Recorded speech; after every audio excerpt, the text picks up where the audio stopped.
முறைக்கு சொல்லி அனுப்பு, இது நம்ம ஊரு விழா. ஊருக்கே ஒரு நோம்பினா அது கோயம்புத்தூர் விழா. உப்பு சமா இருந்தாக்கா ஊரு பக்கம் வாடா. அரிசி பருப்பு சோறு விருந்து இருக்கு ரெடியா. ஹலோ ஃப்ரெண்ட்ஸ், இன்றைக்கி நம்ம கிச்சனில் சூப்பரான போண்டா செய்ய போகிறோம். இது பார்த்திங்கன்னா நம்ம நார்மலாக பஜ்ஜி மாவு அந்த மாதிரி வச்சு செய்வோம். இது பார்த்திங்கன்னா நம்ம இட்லி மாவு வச்சு சூப்பரான ஈவினிங் ஸ்நாக்ஸ் செய்ய போகிறோம். வாங்க அதை எப்படி செய்யுதுன்னு பார்க்கலாம். அதுக்கு முன்னாடி நீங்கள் இன்னும் என் சேனலை சப்ஸ்கிரைப் பண்ணலைன்னா சப்ஸ்கிரைப் பண்ணிங்க, பக்கத்தில் இருக்கிற பெல் ஐக்கானே கிளிக் பண்ணிக்கோங்க. அப்போ தான் நான் இனிமேல் போடுற வீடியோஸ் எல்லாம் நீங்கள் பார்க்க முடியும். பாருங்கள், இட்லி மாவு எடுத்திருக்கேன். இந்த அளவுக்கு கெட்டியாக இருக்குது. இது கொஞ்சம் கெட்டியாக தான் இருக்கணும், ரொம்ப தண்ணி மாதிரி இருக்கக்கூடாது. தண்ணி மாதிரி இருந்தால் நிறைய நம்ம மாவு சேர்க்க வேண்டியதாக இருக்கும். இந்த அளவுக்கு கெட்டியாக இருக்கணும். இப்போ நான் ஒரு அரை கப்பு ஒரு 4 ஸ்பூன் இருக்கும், அந்த அளவுக்கு நான் மைதா மாவு சேர்த்துருக்கேன். ஒரு 2 ஸ்பூன் அரிசி மாவு சேர்த்துக்கலாம். அரிசி மாவு சேர்த்ததாக இருந்தால் சேர்த்துலாம், இல்லைன்னா வேண்டியதில்லை. தேவையான அளவு உப்பு.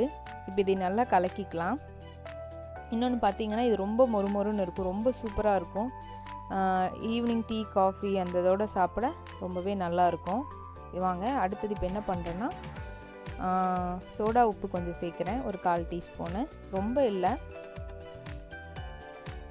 நல்லா இப்போ இதை மிக்ஸ் பண்ணிக்கலாம். இப்போ மிக்ஸ் பண்ணியிருக்கோம். லைட்டாக கொஞ்சம் தண்ணி விட்டுக்கலாம், கொஞ்சம் கெட்டியாக இருக்குது. இட்லி மாவு நம்மளுக்கு மீதமாகிற மாவு கொஞ்சம் இருந்தது அப்படின்னு சொன்னால் இட்லி மாவு இந்த மாதிரி நம்ம செஞ்சிடலாம், ரொம்ப நல்லாயிருக்கும். நம்ம ஒரு 2 நாள் தான் இட்லி ஊற்ற முடியும், அதுக்கு மேலே நம்மளுக்கு இட்லி ஊற்ற முடியாது, தோசை அந்த மாதிரி ஊற்றுவோம். அந்த மாவுலேயும் செய்யலாம் இது. இப்போ ஒரு பச்சை மிளகா, அதை பொடியாக நறுக்கி போட்டிருக்கேன். கருவேப்பிலை அது ஒரு கத்து, அதையும் பொடியாக நறுக்கி, மல்லியும் பொடியாக நறுக்கி சேர்த்துருக்கேன். அது கூட ஒரு பெரிய வெங்காயம் கட் பண்ணி சேர்த்துருக்கேன்.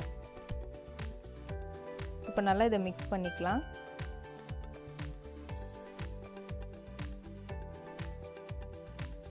நல்லா மிக்ஸ் ஆகட்டும். நான் ஒரே ஒரு பச்சை மிளகா தான் போட்டிருக்கேன் காரத்துக்கு, அது நிறையா கிடச்சிட்டே இருக்கும், அதனால் நான் கூட கொஞ்சம் மிளகாத்தூள் சேர்க்குறேன். வெறும் வரமிளகாத்தூள் இருக்குல்ல, அது ஒரு அரை ஸ்பூன் சேர்க்குறேன். உங்களுக்கு எவ்வளோ காரத்துக்கு தேவையோ நீங்கள் அவ்வளோ சேர்த்துக்கலாம், இல்லை ஃபுல்லும் கூட நீங்கள் பச்சை மிளகாயே யூஸ் பண்ணிக்கலாம். இது குழந்தைங்க சாப்பிட்னா சும்மா கிடச்சிட்டே இருக்கும், அவங்க காரம்னு சொல்லி சாப்பிட மாட்டாங்க. அதனால் நான் இன்றைக்கி மிளகாத்தூள் சேர்க்குறேன். நீங்கள் வேணும்னா வெறும் பச்சை மிளகாயே சேர்த்துக்கலாம், இல்லை மிளகாத்தூள் கூட கொஞ்சம் சேர்த்துக்கலாம், இதுவும் நல்லாயிருக்கும். பாருங்கள், இந்த அளவுக்கு ரெடி ஆயிடுச்சு. இப்படி எடுத்து போடுற அளவுக்கு கெட்டியாக இருக்கணும், ரொம்ப தண்ணியாக இருக்கக்கூடாது. எண்ணெயும் நிறைய குடிக்கும் தண்ணியாக இருந்தால், கெட்டியாக இருந்தால் ஓகே. இன்னொன்று பார்த்திங்கன்னா, நம்ம இதை கலக்குனதையும் ரொம்ப நேரம் விட்டக்கூடாது, உடனே நம்ம போட்டுறணும். ஒரு அரை மணி நேரம் அந்த மாதிரி ஊறணும் அப்படின்னு நல்லா கிடையாது, அப்போயே நம்ம கலக்கி மிக்ஸ் பண்ணி எடுத்து போட்டுடலாம். இது நல்லா உப்பி வரும், கொஞ்சம் சின்ன பீஸாகவே போடணும். நம்ம கொஞ்சம் பெருசாக நார்மல் பஜ்ஜிமா போண்டா அந்த மாதிரி போட்டோம்னா ரொம்ப பெருசாகிடும். இது ஒரு சின்ன சைஸாகவே நம்ம கிள்ளி விட்டுக்கலாம். பார்த்திங்கன்னா நல்லா உப்பி மேலே வரும், பெருசாக வரும்.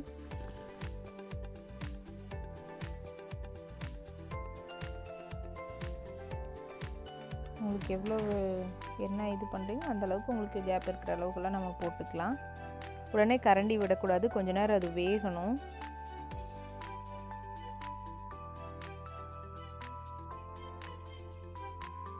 பாருங்கள், இப்போ ஒரு 2 மினிட்ஸ் ஆயிடுச்சு, கீழே எல்லாம் வெந்துருச்சு.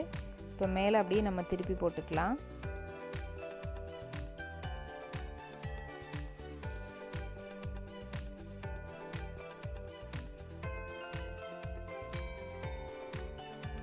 அப்படியே எல்லா சைடும் நல்லா வேகட்டும்.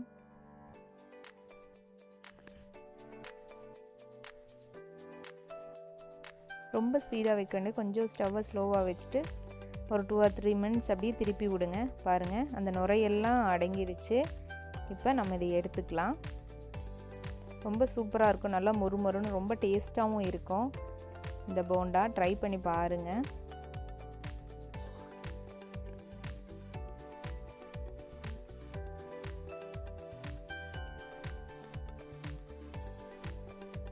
அவ்வளோதான் ஃப்ரெண்ட்ஸ், சூப்பரான போண்டா பாருங்கள் ரெடி ஆகிடுச்சு.